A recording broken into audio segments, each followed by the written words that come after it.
I will probably make this talk more on the fundamental level, try to explain basic concepts in our field.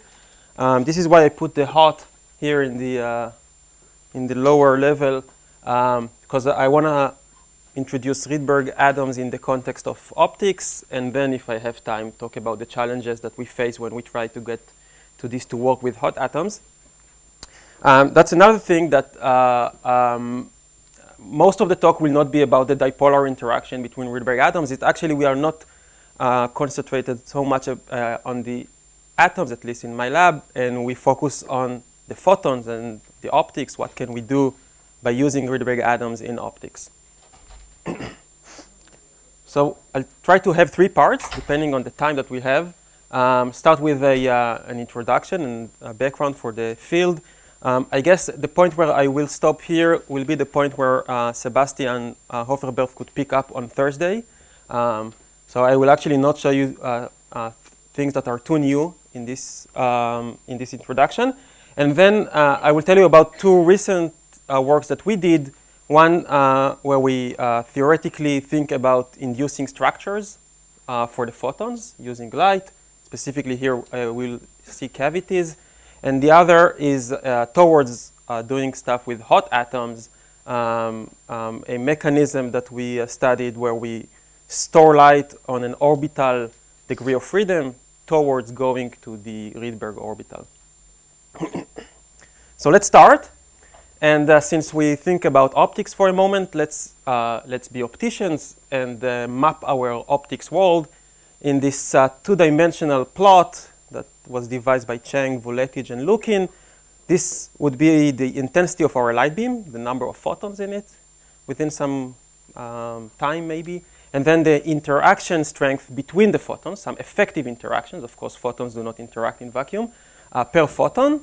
And then when the interaction is very small, maybe 0, and we have very few photons, we would say that we are either in a quantum optics world with doing single photons physics, or in our everyday life where photons behave linearly and do not interact. If we crank up the number of photons, the intensity of our light beam, then we could bump even in the classical world into nonlinear optics. So our medium will change due to the light intensity, and by that it will change the response that it itself feels when it goes through the medium.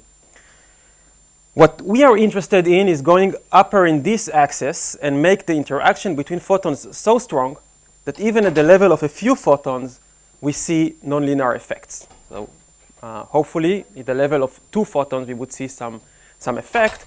And then we call this quantum nonlinear optics. We somehow take this and that regimes and overlap them.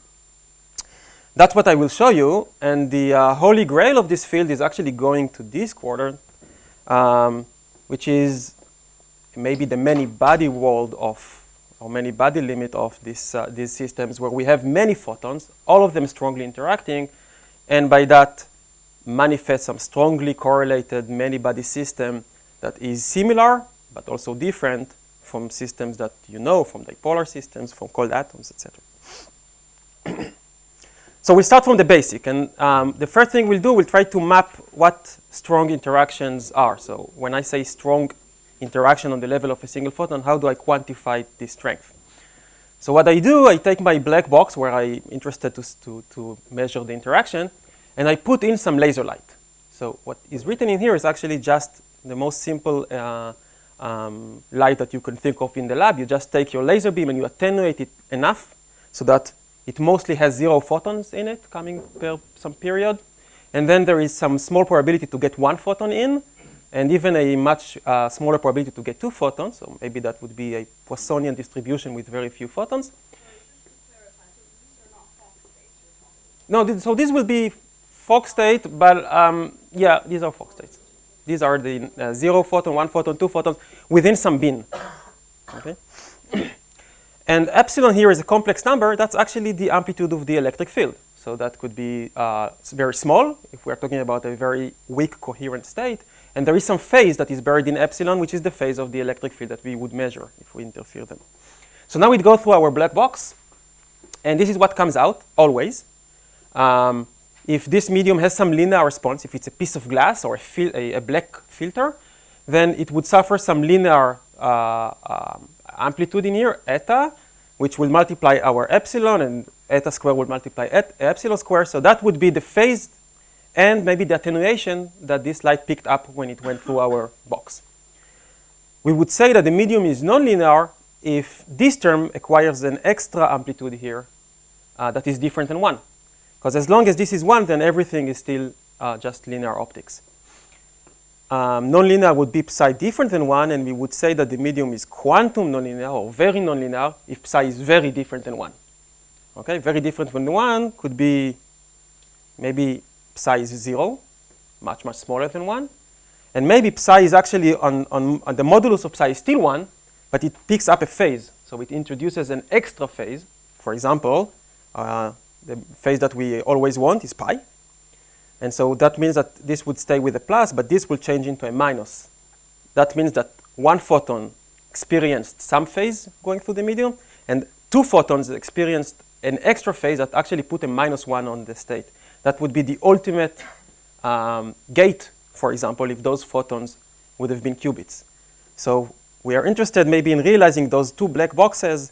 One of them we would call a single photon transmitter. One photon goes through, but if two photons come, then one of them at least, or the two of them do not pass. Or this conditional phase gate, where when one photon comes in, it picks up one phase, and if two photons come, they pick up the -1 phase. And that would be a sufficient gate for a kind of universal set of to implement the quantum computation. Okay? These are the two limits, of course. This would be the dissipative limit. It would be the dispersive limit. Here, photons kill one another, scatter essentially one another. And here, photons, the number of photons is conserved. That's an example for an experiment we can do to measure psi. So what we do, we take the light that comes out, we split it into two single photon detectors, and we measure G2, the same correlation function that Tillman was talking about, only now for photons, and we compare this term to the power of 2, so this term squared, to this term exactly. So that's exactly the definition of G2. And the thing that comes out from this correlation is psi, absolute value of psi squared. So at least the dissipative process can be characterized very easily just by measuring the correlations between two photons and seeing the deviation from the Poissonian distribution. Now, because as I said, we want to eventually take that to the quantum dynamics world, many-body world, we need to expand our definition, the psi, the discrete psi that I just showed you, to more dimensions, more degrees of freedom, if you want. And so one of them could be the spatial degrees of freedom. So imagine now that I have some photons propagating in the medium, and I want to define for them a wave function on which I will then explore the dynamics. So this wave function, that's a complex number psi, akin to this psi that I showed you before, with z1 the coordinate of one photon, z2 the coordinate of the second photon, and time. And formally, this would be the definition. So if I have an operator that creates a photon somewhere in the medium, then mostly I will get 0 photons, right? And then there is the manifold of having one excitation somewhere, that's psi 1. And then maybe I'm interested in only this manifold. The number of photons is maybe conserved. So I have 2. I'm looking at only 2 photons. They could be in anywhere in the medium.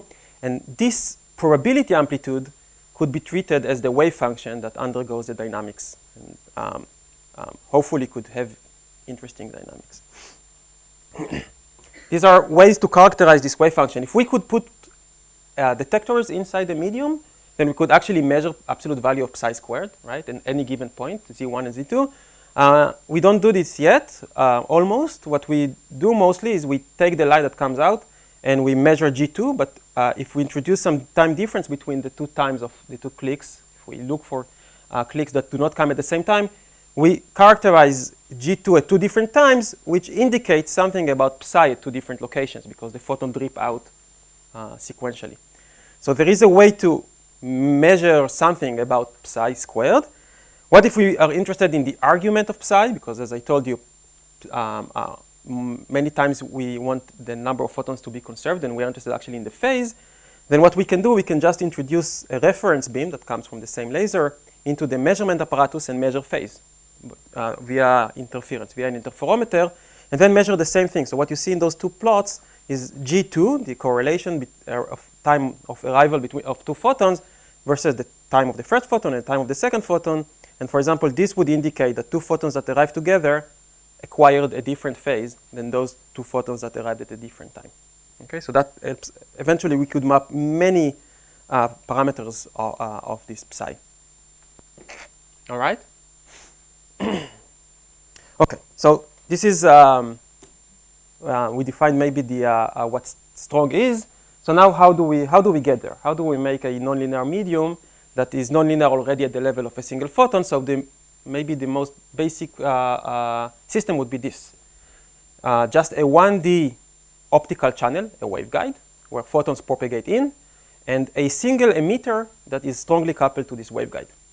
Then, because this is a strong coupling, and because this is a system that is saturated already at the level of a single photon, the first photon could do something to this atom. For example, toggle it between the state absorb and not absorb. And the second photon, because it's also strongly coupled to this atom, would experience this toggle and would maybe be scattered when it is toggled. So that would be some kind of this gate. We know what strong coupling means in this situation. There is the coupling coefficient between the emitter and the waveguide, and there is the decay to all the other modes, so the ratio between the decay into this mode and the decay into all other modes. And strong coupling means that there is a preferential decay into the waveguide mode, and then the transmission or the effect of this one atom or that one emitter on the photons that come is given in this form. And when V is very, very large, this atom would have a substantial effect on the photon. It would not let it pass. Okay? That would be strong coupling, and there are actually many systems that do that. Or at least you don't even need to see them. Superconducting qubits and single atom quantum dots in waveguides, NV centers. Waveguides could be transmission line or tapered fibers, photonic crystals. And you could have cavities around that to strengthen the interaction, like mirrors or photonic crystal cavities and everything. Okay? So this is the bigger world. Our world in the Rydberg community is much, much smaller in terms of the number of people who do that. And what we are interested in is to get to the point where we could have all of these nice physics with weak coupling. Okay? So in our world, we have many, many, many emitters, the atoms. They are all coupled to our photons, but each one is coupled relatively weakly to the photon. Actually, this is not very weak. We could get to the point probably easily that it is on the level of 10%. It sounds okay. You need to remember that all of those effects are nonlinear, so they go as the second power of this coupling. So 10% means that our nonlinear effects in the absence of anything else would be only on the level of 1%, or we will need 100 photons to toggle one atom in a sense. So we need to solve the problem of having weak coupling. We have many emitters. It's not sufficient like that to have many emitters, because even if this photon toggles this atom, then we would have only this atom acting back on the second photon. So that's not helpful. We need another ingredient, and this extra ingredient is the cooperativity that comes from the interaction between the atoms. So what we want all of those atoms to somehow act like a single emitter. And whenever each one is toggled, and it doesn't matter which one, by a single photon, then this system is saturated. In a sense. So one photon saturates it, and it operates back on the second photon very strongly. What I did here is just this very simple math of probabilities. What's the chance that the second photon would cross all of this system, which is 1 minus this expression, right, to the power of n, and I get an exponential decay when it try to cross all these atoms, which is what we call in optics optical depth. Okay? So if there is a range of cooperating atoms, which we call the blockade range, I'll explain that later, then the optical depth of this blockade range defines the strength of our interaction. It defines how strong this cooperative structure is when it acts back on the photons. So the most important figure of merit in our system is the optical depth of our blocked medium. It's okay up until here? Any questions? Please. As with the two previous speakers, I have much more slides than I have time. So We'll just stop at some point, so please ask questions. All right. Cooperativity or interaction. So you could think about several ways to make those atoms interact. What we do is we excite them to the Rydberg state. And at the Rydberg state, which is a state with very high principal quantum number. So in this example, in this slide, I'm showing you numbers for the state n equals 100. That's somewhere here in this continuum almost. In this state, they would have a large dipole moment, and then they would interact strongly. We would this way get to cooperative behavior. So some numbers for n equals 100 to set the scene. It seems usually when we plot that it becomes very, very, very dense in the near the continuum, but it is still discrete. So those levels are spaced. For example, the difference between 100 and 101 is a few gigahertz. So this is a large number, 6 gigahertz. I could compare it, for example, to the excitation line width. When I try to excite those levels, then the line width would be about 10 megahertz. And so that means that they are very well separated when, even when we go to n equals 100. They are very big then. So they have about the size of a micron in size, the electronic orbital. They have a relatively long lifetime, could reach a millisecond, usually less. So they are long-lived. And most importantly, they interact strongly. Of course, they interact eventually through the dipole-dipole interaction. And when they are close enough, it is an interaction that is 1 over r to the 3. Usually, when we work in our optical setups, we bump mostly into the van der Waals regime, which is what you get when those are spaced apart enough. Again, as Tillman said, those states specifically, when we excite them, they do not have a permanent dipole moment. So this is usually an induced dipole moment, and therefore the interaction is van der Waals. Still, even though this is a van der Waals interaction, which seems local and seems weak, it is very strong, and in our case, it is long range, enough to work with. The interaction goes down as 1 over r to the 6, but goes up with the principal quantum number to the power of 11, and therefore when n is 100, this could be huge. And for 100, the interaction between two Rydberg states at 100 is 56 terahertz times micrometer to the power of 6. So at the distance of 10 micrometers, for example, which is a long distance, for example, compare that to the optical wavelength, so we can work with it. At a distance of 10 micrometers, the interaction would be 56 megahertz here, right? Which is still much larger than our line width. That means that we could clearly observe the interaction. So now we'll put all those ingredients together. We'll do this gradually. So we are starting with no effect on the light. We just try to excite atoms. Imagine a cold gas of atoms. They are all in the ground state. So this is an ensemble that is all in the ground state. And we tune our laser light to excite one Rydberg atom. And we managed to do that because we are on resonance, right? And now, if this process wants to continue, when we want to excite two of those atoms, we may bump into the blockade. The fact that two atoms interact strongly due to the dipole-dipole or van der Waals interaction, and then this state is shifted in energy with respect to what it was in the absence of interaction. The ladder becomes anharmonic, and we cannot continue with this ladder more than just the first step. So we are stuck in here. This, of course, requires that this shift would be larger than the line width. That defines our blockade. The blockade is defined as the distance at which this shift is larger than the line width. And whenever we have our ensemble trapped all inside this radius, then the whole ensemble acts as a single collective emitter that can only be excited between this state and that state. That's kind of a super two-level atom.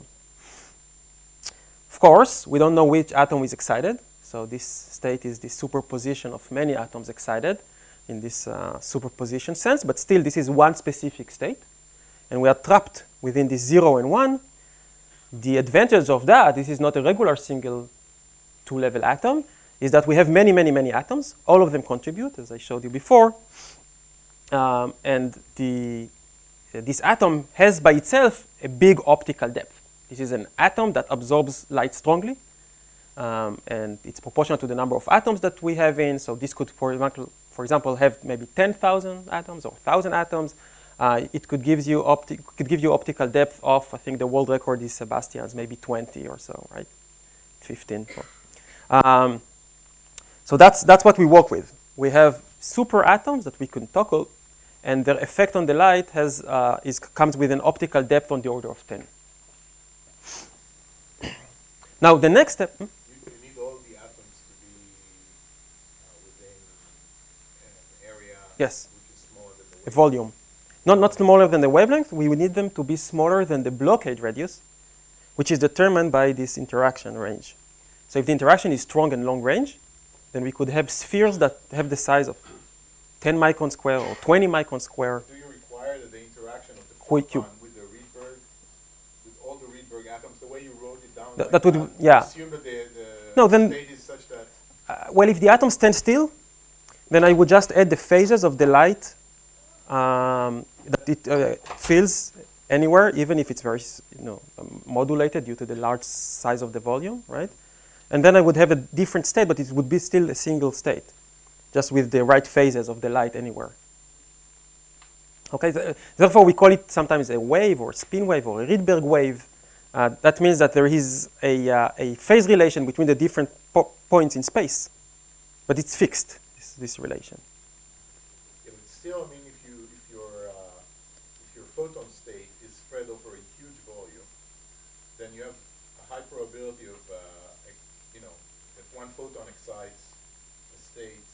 Okay, it could be a superposition state, but let's think about the state from where you excite one Rydberg, and then the other photon can excite a Rydberg very, very far away, and then you don't have blockade. Well, if that could happen if the ensemble stretches over a range that is larger than the blockade, then indeed you could squeeze in a few of those macro atoms within your ensemble. If the ensemble is very large, you could have thousands of them, and then thousands of photons could excite the medium. So your waveguide should be of the order of this blockade. If you want to be on this limit of, like, say, single blockade, then yes, you need to either focus, which is not hard because this is 10 microns. So you could just focus from afar, or you would have a waveguide. Yes. This is the question. So basically, the interaction with the waveguide does not break the blockade. Well, technically, it may be that the waveguide itself, it's composed out of some dielectric, destroys Rydberg atoms. It hurts them. Maybe there is something, some charges that stick to it, and then Rydberg atoms do not like charges nearby. But in principle, the waveguide could be very small, hundreds of nanometers wide, while the blockade could be 10 microns. All right. So now we take the next step, and we introduce the back action on the light. So what I showed you up until here is how light can manipulate Rydberg atoms.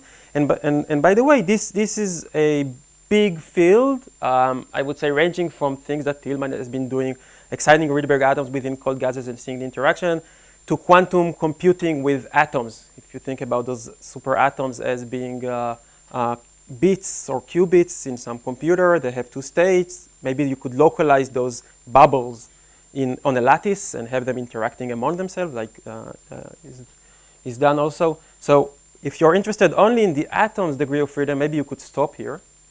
We are interested in now mediating this interaction onto photons. And so we need to introduce another creature, which is our Rydberg Polaritons, a mixture of Rydberg atoms and photons. So the logic would be take photons, put them into the medium such that they interact strongly with Rydberg atoms and form those Polaritons, creatures that are either a photon or a Rydberg atom. Those interact, of course, through the Rydberg-Rydberg interaction. Through the interaction and through the polaritonic structure, they act back on the photons. And then when they get out, you see the interaction that has occurred to those photons. Okay? By the way, strictly speaking, there is no interaction between photons in here, of course. Never. It's always an effective interaction. So I would say maybe interacting photons. What I mean is interacting polaritons, if you want, okay, throughout the talk. How do we form polaritons? This goes back to electromagnetically induced transparency, or EIT. I'll explain that for those who don't know. If you take an ensemble and put a signal through it, which is resonant with some transition, then of course you see this absorption, Lorentzian basically absorption, if you scan the frequency. But if you introduce a second strong field with a third level that is on-resonant with this full transition, then exactly at the center of your absorption dip, you would have a transmission peak that could be very narrow due to the stability of this state. And exactly on this peak, your signal is not absorbed, actually go through. So it seems like nothing happens, but actually it goes through very slowly. This is because there is a dispersion that is very steep around this place. And what actually propagates slowly in the medium, in our case, it propagates 1,000,000 times slower than the speed of light in vacuum, is a polariton that is 10 to the minus 6 of the time a photon and 99.999% of the time a Rydberg atom. Okay? So through this material component of the polaritons, the photons could talk. How will it look? We will send those two photons. Actually, again, we usually just send laser light, so there are not single photons in it. Just a bunch of photons, maybe 1, 2, 0.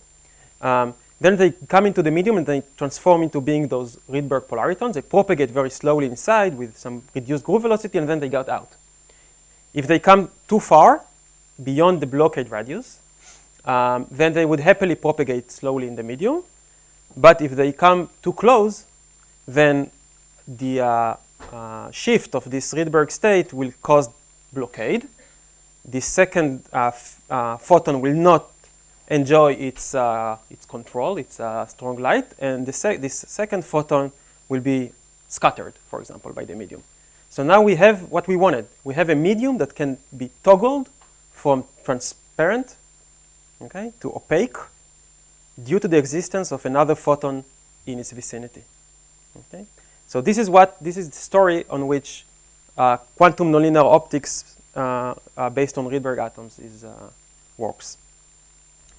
Let me show you just one experiment or two experimental results, and then so this is a typical setup. It's actually the setup that we had in Harvard and MIT. I was there and Sebastian was there, so that was happy times, although we didn't overlap so much. And it's a very simple setup. You have a cold atom cloud inside. It's actually elongated so that we have a long distance to travel inside.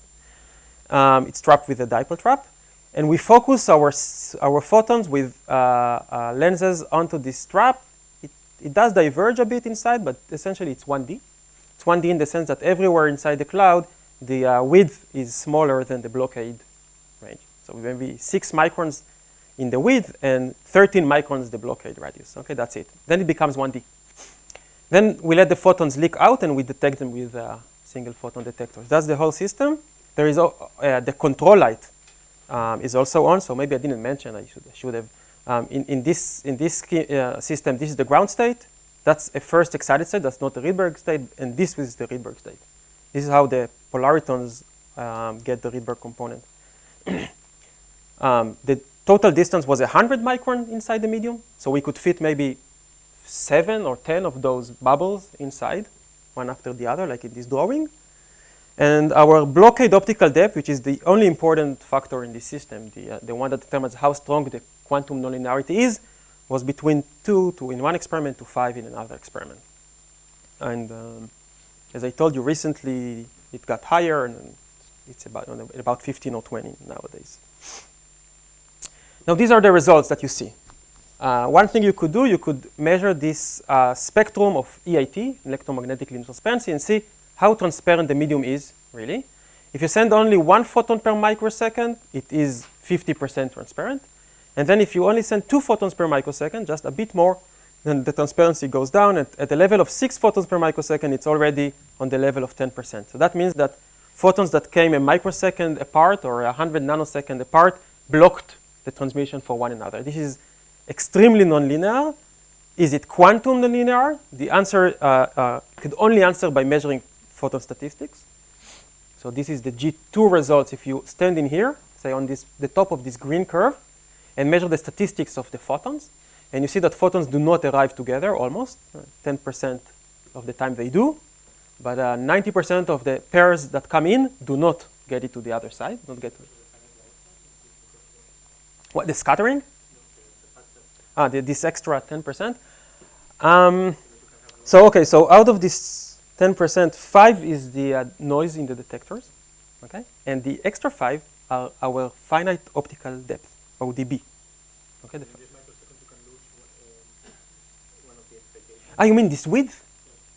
Right. So naively, you would say that this width is the time it takes a photon to propagate over one blockade range. For example, I would put in one photon, then and it would propagate, and then once it is a blockade range away from the entrance, I would put another one. And then I put another one. I would get a train of happy photons. And the distance in time between them is the time it takes them to propagate this distance. But this one is somewhere here, in close to 0. It's I don't remember exactly. The size that we observe, 17 where is it? So this one. Okay. That would be maybe 250 nanosecond that we observe is much, much larger than this time. It seems like one photon blocks the whole medium, although it shouldn't have. And the reason for that is some dynamics that happen or evolution that happens inside the medium during the propagation. Even when two photons come separate in time enough, they disperse when they move in the medium, and then their wave function overlap and they start to block one another. This dispersion has to do with the interplay between the total optical depth and our blockade optical depth, or the number of bubbles we squeeze in. This is an important number. So for example, Sebastian's system has it stands in this very nice limit where the whole medium is blocked.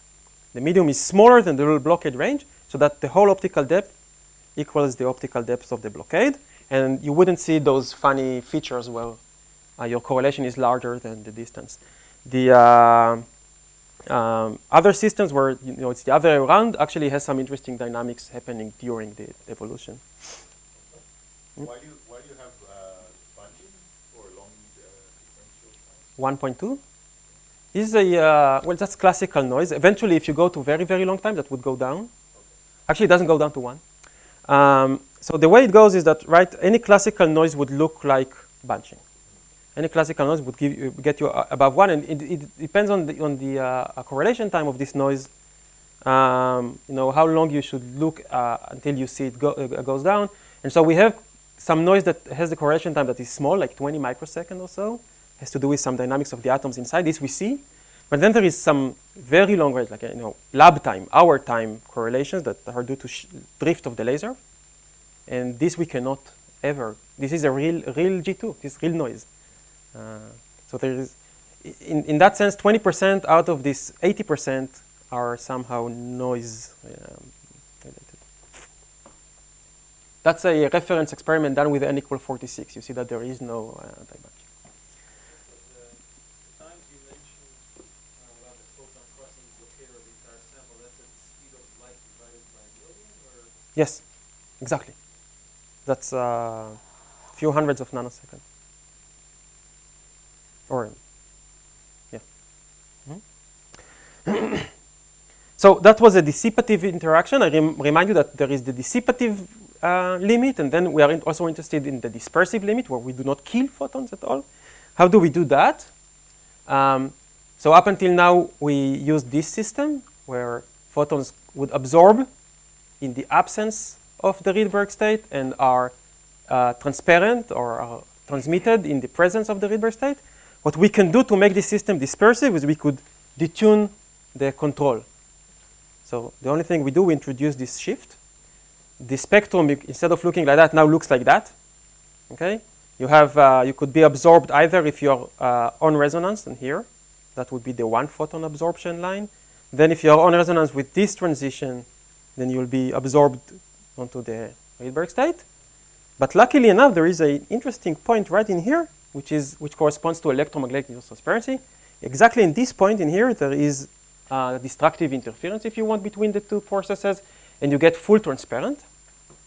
This is interesting because this point is also very transparent in the absence of this control, right? You see, it's anyhow transparent, but we could gain some phase shift in its vicinity because it's a point where two resonances cross. So for example, if we compare what happens with and without the blockade, with and without the Rydberg state, with and without EIT, we see that there is a very small difference in the transmission, So this would not be a very interesting dissipative process, but there is a large difference in the phase due to the proximity to this resonance. And so we would get a large nonlinearity that is conservative. So if you do that on the same setup exactly, almost, then instead of this spectra, you measure that spectra. This is the saturated one, and this is the non-saturated one. And now instead of measuring G2, the arrival of photons, we measure the phase of the arriving photons. So we, as I said, we introduce a reference. And then we could measure, instead of measuring how many photons come with respect to the time difference, we measure what the phase of the photon is with respect to the time difference between them. And you see that photons that arrive very far away have some phase, which we define as 0. And photons that come close to one another acquire a non-zero phase. This is all. This is only pi over 4. We want this to be pi if we want to implement a gate, for example. But pi over 4 is still very, very high. So I still say that it's on the order of unity. I would consider that quantum nonlinear. Of course, this also suffers from quite a strong absorption. So only 25% or 30% of the photons actually make it through the system. So this is still very, very far from being applicable to quantum computing, if not else, only because of this very strong absorption still. All right, now let's go to the next stage and ask what is the dynamics, which I talked a bit about, inside the medium. Because as I alluded to, we are eventually interested in having a controllable many-body system of interacting photons. So things need to be interesting inside. So one thing we realize to begin with is the dispersion of the photons in the medium. So if you zoom in, for example, on the point where we work, you see that not only that there is a big slope, which contributes to the groove velocity, that's what makes the photon slow, there is also some curvature. Okay? So in addition to slow light, the photons also have some effective mass. And again, effective, of course, but it disperses those packages of light exactly as the mass disperses the packages of electrons in a Schrödinger equation. So that would amount to a mass. And then if we think about the phase that it acquires when the two photons are close to one another, we could think about this phase as a potential feature, a potential well. So in terms of the relative coordinate between the photons, this small r here, the photons would experience no phase when they are far away and some phase when they are close. So you see that basically, at least on the level of two photons and in this very low energy regime, we have a mass, we have a potential, so we can write down an effective Schrödinger equation. This is the equation that describes what happened to the two photons once they get in and through the medium until they get out. So it's just written in here. At some approximation, this equation is good. And it has a real-time derivative, an effective time, which is the coordinate inside the medium. That's the center of mass of those photons, capital R. And then the coordinate that it lives in is the relative coordinate between the two photons, the correlations, if you want, between them. Our experiments were all done in steady state, so this actually does not exist at all. And this is the simple numerical propagation solution of the Schrödinger equation, the simple Schrödinger equation under a potential well. Our incoming light is just a flat line in here. This is the state of a coherent input, where, as I told you, psi is just 1 everywhere. And then it enters the medium. It is, in some sense, quenched, because suddenly the two photons become polaritons, and they feel the interaction between them. And this wave packet propagates and lives outside while having now this funny wiggling or wavy shape, which we can measure. So the same experiment I showed you before, where I only showed you the phase, here you see what the correlation shows for the two photons. And you see that in this scenario where the interaction is dispersive, photons tend to bunch together, because not only do they acquire phase, but they actually prefer to bunch together and fall together into this potential well. Of course, we can take this result and just put it on the solution of the Schrödinger equation, which fits quite nicely, not perfectly due to many reasons. And one I think to say is that because of the small ODB, small optical depth in our system, which was in here only 2, our system could not support more than one bound state. This potential well was shallow. This is the bound state that it has, and what you see is that the result, the experimental result, has the signature of this bound state. It has the interference between the bound state and the scattered part of the incoming state. So we like to say that we observed the bound state of those 2 polaritons, okay, after they went out. All right? You have a classical analog of silicon? Yes, in some sense, yes. Of course, I mean, you don't need, there is also the notion of quantum solitons. So indeed, the photons want to disperse. That's their linear response.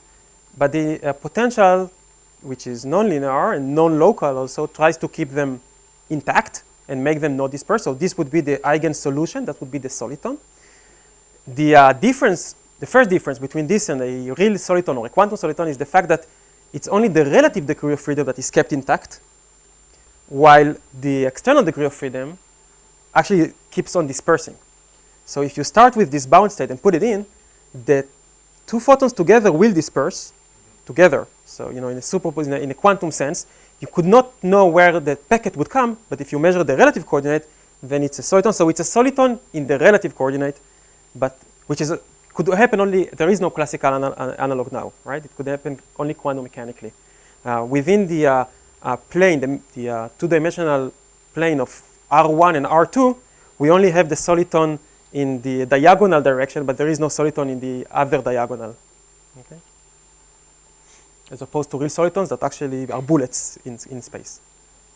What's the characteristic distance between the photons is going to, where this effective force is going to be given by the size of your cloud or by what you The size of the blockade. So both. It depends on the parameters, and I say both because actually the answer is the geometrical average between the two, which is a bit not too complicated. The mass term is in charge of some dispersion, so some diffusion, if you want, within the medium, and so eventually this term tries to keep this length scale within the blockade range, within the potential well, but this term tries to broaden it beyond. And the interplay between the two goes as the square root of the length. Okay, so it grows, but not too quickly. All right. This is very quickly. I'll just mention that, of course, if the photons somehow correlate in here and bunch, we could try and measure entanglement between them. And we do. It's not too high. We got 10% entanglement. But the nice thing we could say about that is that in contrast to entanglement formation that comes from generation of entangled photons, here the entanglement is kind of deterministically created. It wasn't there when the photons got in, and it is there when the photons come out. There is no probabilistic process and no generation process in this case. They just become more and more entangled due to the interaction between them. So to summarize this introductory part, actually, so I tried to add a slide or two right in the morning because I realized that Hans-Peter is not going to talk about this subject, right? So I'll mention a few of Hans-Peter's results maybe.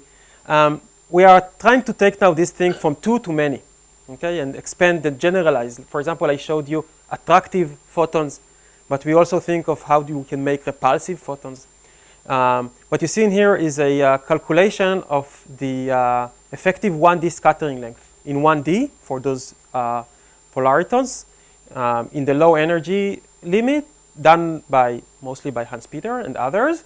And what you see in red are is the attractive case, the case that I showed you before with the bound state, where we were working somewhere here.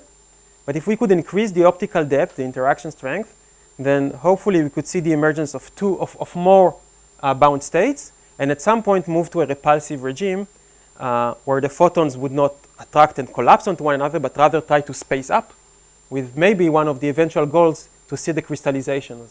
So this kind of represents a repulsive potential with crystallized photons.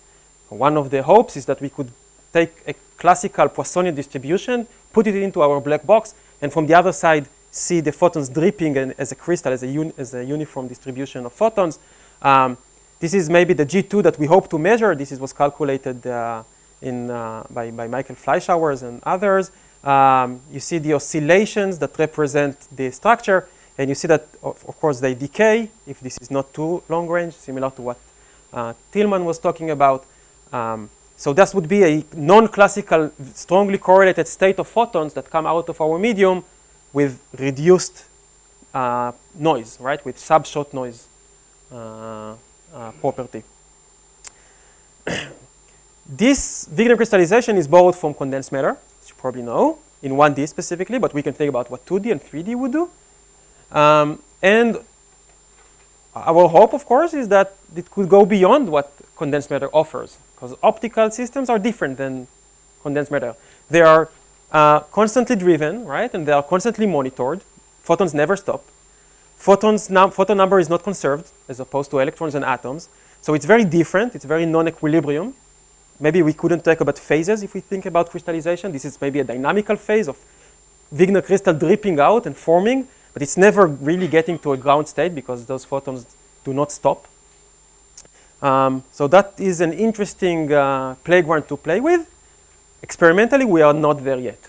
Our lasers are not strong enough, our atoms are not slow enough, not dense enough, etc., etc. But we are aiming there. Okay.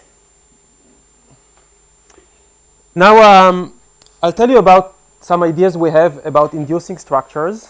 So the analogy of a cavity in a system of polariton, exciton polaritons, only for our Rydberg polaritons, could we make a cavity for them?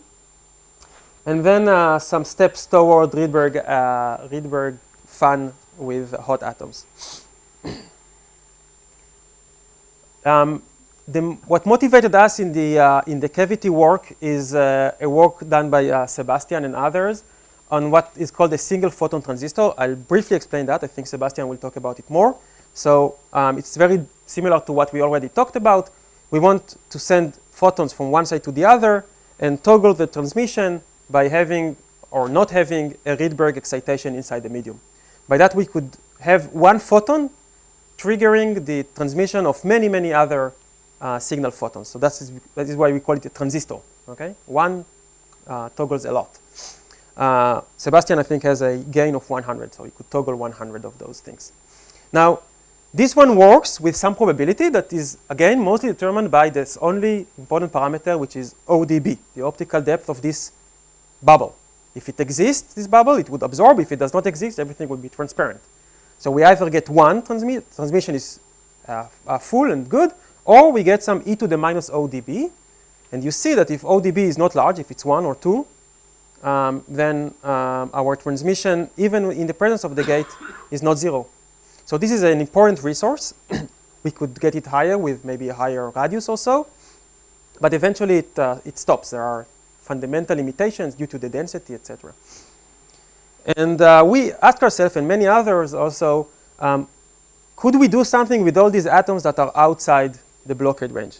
So we know that ODB is important, but is OD also helpful? And this is a question that is more important in hot atoms than in cold atoms. Because in cold atoms, as I told you, we can already get ODB to 15. And we could actually put cavities, and we have some other solutions. With hot atoms, everything becomes more harder. Our media are usually larger. So our media are maybe millimeter or 10 millimeters. And our blockade range on the other side are much smaller. So they could be, we could maybe be in a situation where ODB is only 10%, 0.1, but OD is 1,000 or 100. Okay. Now we couldn't figure this out for a couple of years. So we actually had a similar conference, Exciton Polariton Rydberg conference in Paris in 2012, and this was one of the big questions that we asked, and we think now that we have the answer. So the answer is yes, we could do something with the atoms, and I'll show you. We call this an induced cavity or an induced structure. And of course, this comes from the idea that if you do put a cavity in here, then your life are easy. Your life are good, is good. If you put a cavity in here, then your signal photon have many opportunities to interact with your blockade range, and you win. You actually win exactly by the finesse. So this was discussed and shown by people who actually put cavities around Rydberg atoms. So what we wanted to see is how much can we do with the atoms that are in here, what finesse effectively we could let them give us.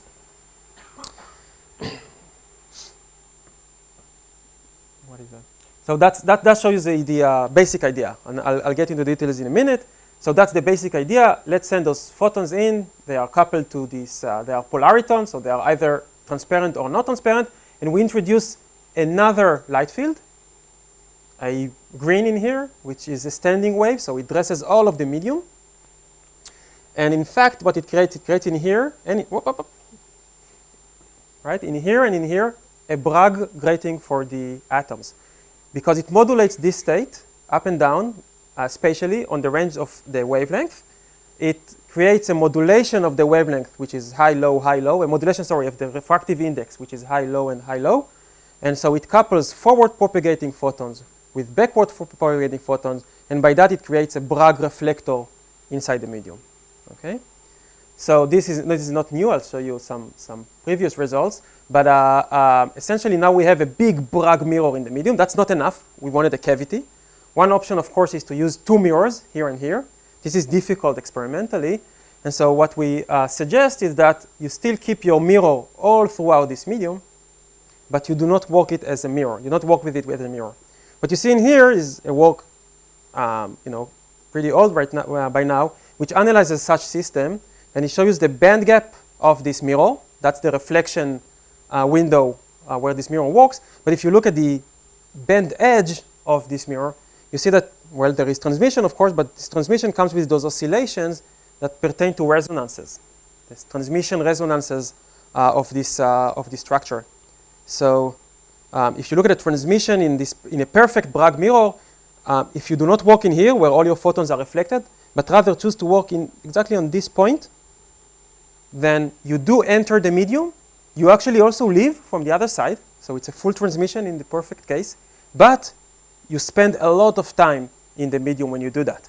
This is because this narrow transmission is accompanied by, if you want, a very slow light, similar to EIT.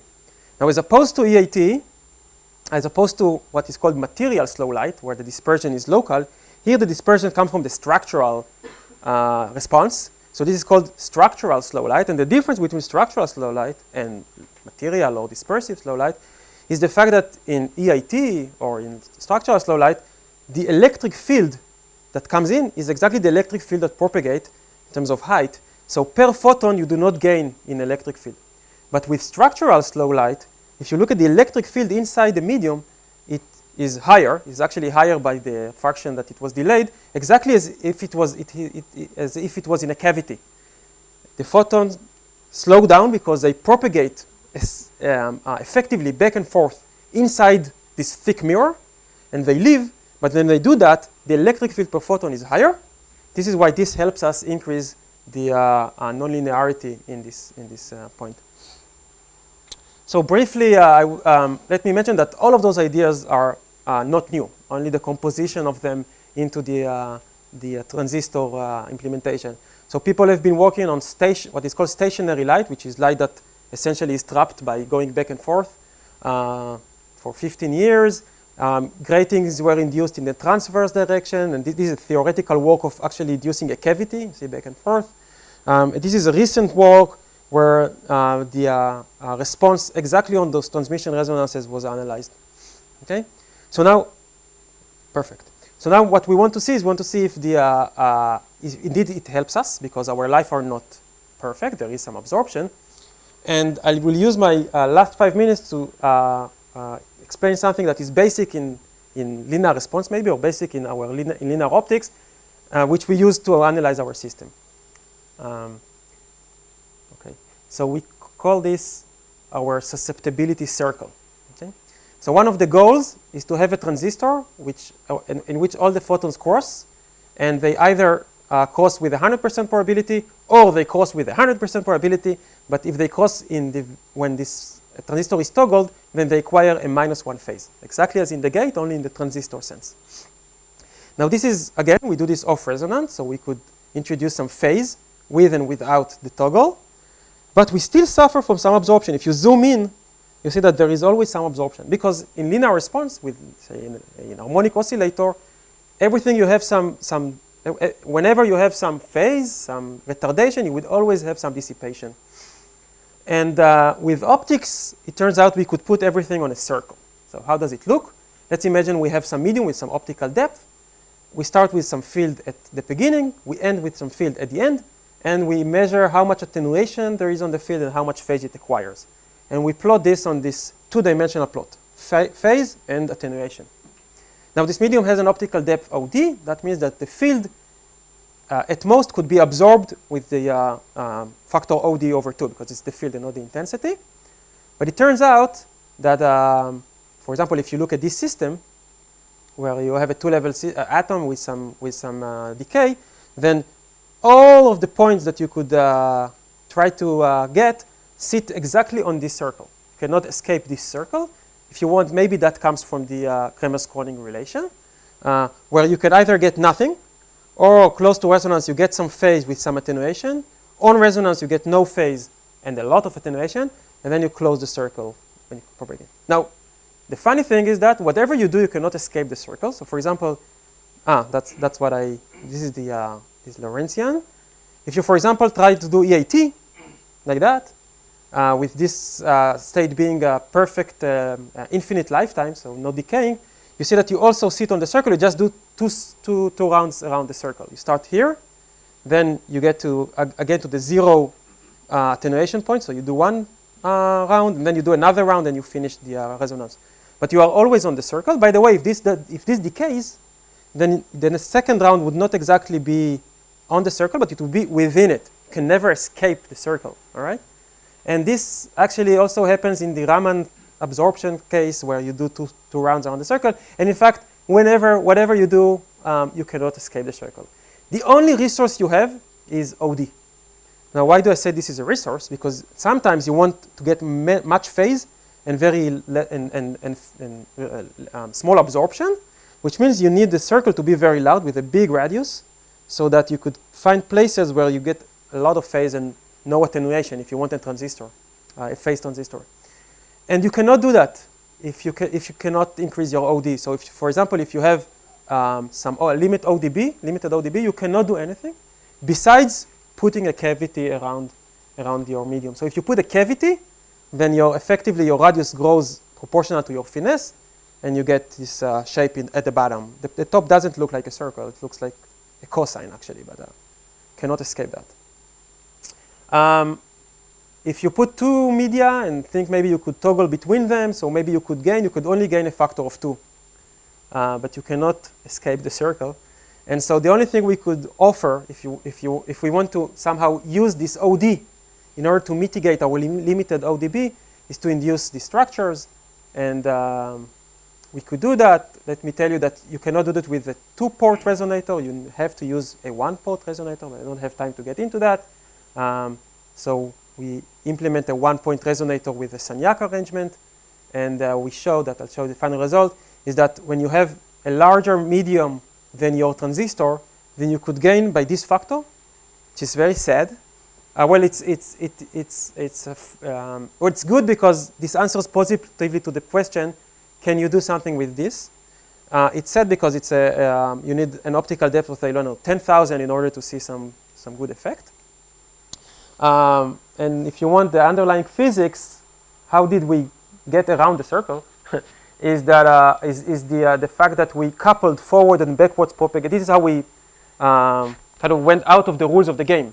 We coupled the forward and propagating backwards photons, and by that we introduced structural rather than material slow light. And structural slow light is the thing that helps you escape the circle. So as if I knew that it would end in here, so we skipped the third subject, but let me tell you that there is, a lot of outlook. We talked about what have we talked about? We talked about the crystallization, and I think that's it. So there are so many other things we think of.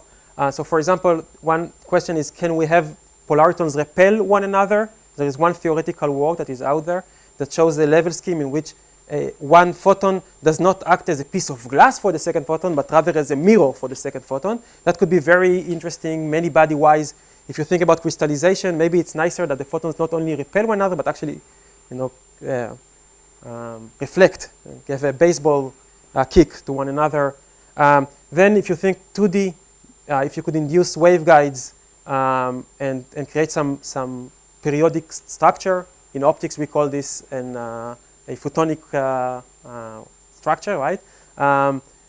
Then maybe you could do interesting things, topological aspects, molecules of light, many-body localization of photons, if you could introduce a random potential landscape with a Bessel beam, and maybe many others. So, thank you.